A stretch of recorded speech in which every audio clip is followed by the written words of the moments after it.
In a room filled with the scent of expensive cologne and ambition, a man in worn boots and a flannel shirt stood out like a thistle in a rose garden. The air crackled with hushed whispers and condescending smirks from suits and ties. This was John, a farmer, and he was about to be publicly humiliated. But they had made one fatal miscalculation. They had underestimated the man who worked the land. In a few moments, the laughter would die, and the most powerful person in that room would be asked to leave. How did it happen? Stick around to find out. This story begins not in the steel and glass canyons of the city, but in the quiet solitude of the countryside, long before the sun even thinks about rising. John's day starts with the feel of cool, damp earth in his hands. His life is a testament to patience and hard work, a cycle of planting, nurturing, and harvesting. His farm wasn't just a business, it was a legacy passed down through generations, a sacred trust. So, why was a man like this in a high-stakes corporate boardroom? Years ago, a burgeoning food conglomerate approached his community. They promised partnership, fair prices, and a commitment to preserving the local way of life. They needed the farmers' land and their trust to build a new processing facility. John, respected by his peers, helped broker the deal. He believed in their promises. He convinced his neighbors to believe too. The company got their facility, their profits soared, and for a while the partnership seemed to work. But promises, like morning mist, can evaporate under the heat of corporate greed. The invitation to this meeting was framed as a routine update. But John knew better. Whispers had been circulating for months, late payments, new contract terms that favored the company, and a general sense of being squeezed. He walked into that boardroom not as an adversary, but as a partner seeking answers. Hoping to mend what was broken, he carried with him the weight of his community's trust. The CEO, a man named Sterling, began the meeting with a slick presentation full of charts and projected growth. He spoke of market adjustments and operational efficiencies. These were just polished words for cutting the farmer's share of the profits. When John raised his hand to speak, his voice calm but firm, he was met with a wave of dismissiveness. Sterling cut him off mid-sentence. "Mr. Miller," he said, a patronizing smile playing on his lips, "let's leave the farming to the farmers and the business to the businessmen, shall we?" A ripple of sycophantic laughter went through the room.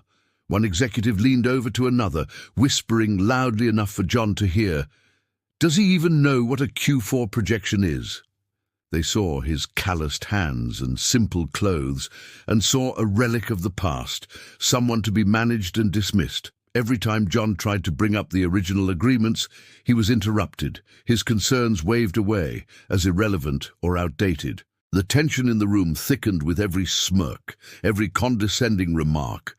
They were trying to break his spirit, to make him feel small and powerless. But they didn't know John. He wasn't a man easily rattled. He simply listened, his expression unreadable, letting their arrogance fill the space. While the executives reveled in their perceived superiority, John was doing what he did best, observing and gathering information. He wasn't just a farmer, he was a meticulous planner. Before coming to the city, he had spent nights poring over the original contracts, the very documents the company now seemed so eager to forget. He wasn't looking at the big, bold print they always talked about. He was looking at the fine print, the clauses tucked away in the appendices, the sections everyone else ignored.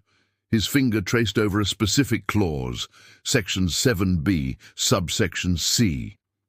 It was a community protection clause he had insisted upon during the initial negotiations. It was designed as a safeguard. He also cross-referenced the company's own bylaws, which he had requested a copy of weeks prior, under the guise of a routine records check. He noted the quorum requirements for an emergency board vote and the exact definition of a founding partner, a title the agreement had bestowed upon the collective of farmers he represented. He connected the dots, his mind working like he was planning crop rotations for the next 5 years. The executives saw a simple farmer. They were blind to the strategist who was quietly assembling his ammunition. Finally, Sterling concluded his presentation, confident he had won. "So," he said with an air of finality, "any last, brief questions?" The room was silent. Then John stood up once more. The condescending smiles returned, expecting another futile objection. But this time, his voice cut through the air with a newfound authority. "I do have a question, Mr. Sterling," John said, his gaze locked on the CEO. "Are you familiar with the founding partner veto clause in Section 7B of our original agreement?" The smiles on the executives' faces began to falter. Sterling's expression tightened. "It states," John continued, pulling a well-worn copy of the contract from his satchel, "that in the event of a material breach of the partnership's original good faith terms, the founding partners, that is the farmers' cooperative, are granted temporary overriding voting rights equivalent to a 51% stake for the sole purpose of restoring the company to its foundational principles." A stunned silence fell over the boardroom. You could hear a pin drop. The executives stared, mouths agape, looking from John to a suddenly pale Sterling. That's an archaic clause," Sterling stammered. "It's non-binding." "On the contrary," John replied calmly, "it's ironclad. And according to your own corporate bylaws, a motion brought forward by a majority stakeholder can be voted on immediately. I represent that majority." He held up a single sheet of paper. "And I am calling for a vote of no confidence in your leadership, Mr. Sterling, effective immediately." A simple graphic flashes in the mind's eye. Vote of no confidence. Tally. Yes, 51%. No, 49%. John didn't need to shout. He didn't need to gloat. He looked directly at the man who had mocked him just moments before. "The motion passes. Effective immediately. Your position as CEO is terminated. You're fired." The words hung in the dead silent room. The only sound was the soft thud of Sterling's portfolio as it slipped from his stunned grasp onto the polished table. The reversal was absolute. The aftermath wasn't loud or chaotic. It was quiet and respectful. A new interim leadership, one that understood the meaning of partnership, was established. John didn't take a seat on the board. That wasn't his world.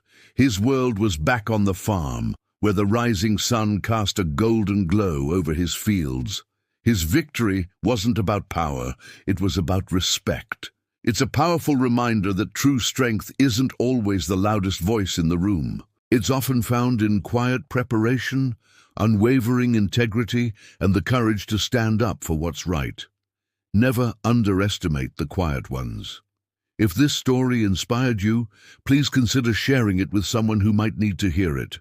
And don't forget to subscribe for more content that celebrates the underdog. Thank you for watching.